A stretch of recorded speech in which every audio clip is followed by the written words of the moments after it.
師傅而家仲買咗啲咩啊？你個倉位嗱，我有冇炒股啊？你我有炒股嘅，係，但係我講一講，因為我本身嘅八字咧，其實即係我教咗咁多學生你都知啦，因為我個食傷好弱嘅，我反應慢嘅，所以炒即日上上落落嗰啲咧，轉身好快嗰啲咧，我就唔得嘅，我係得嗰一條屎橋嘅啫，揸買中咗咧就揸，係啊，揸到咧即係天荒地老咁樣嘅啫。最重倉係邊隻啊？咁而家你估唔到嘅嗰隻我估唔到嚇，地產1797。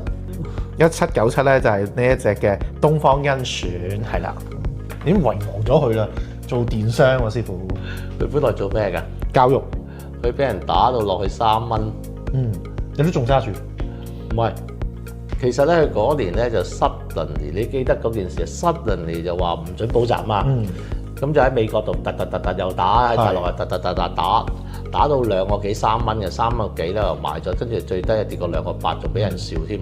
哎呀，當頭起當頭跌啊，冇買，咁啊你跌定你就買啊！係啦，咁都係俾人笑嘅，咁有成10% 嘅 loss 嘅當時，落到2個8，跟住咧佢就10級以上，咁咧我就唔係好識估嘅，其實我就冇人哋咁叻。嗱，你睇到10天線你過唔到咧，你估一估先，跟住咧低位又買翻。我通常咧估完咧，低位就買唔翻㗎啦。咁我唔識咁樣買嘅，咁咪有得去揸咁咪算咯。揸到而家啦，東方甄選唔好理嘅，最高去到70蚊我都唔識估嘅。然後咧，仲有咩股份啊？咁啊，你可以買隻咩咧？哇！呢隻又係細嘢嚟㗎喎，冷門嘢嚟嘅。點解會買佢啊？你係信咗微信女啊？想要更多資訊，記得關注 Market Focus。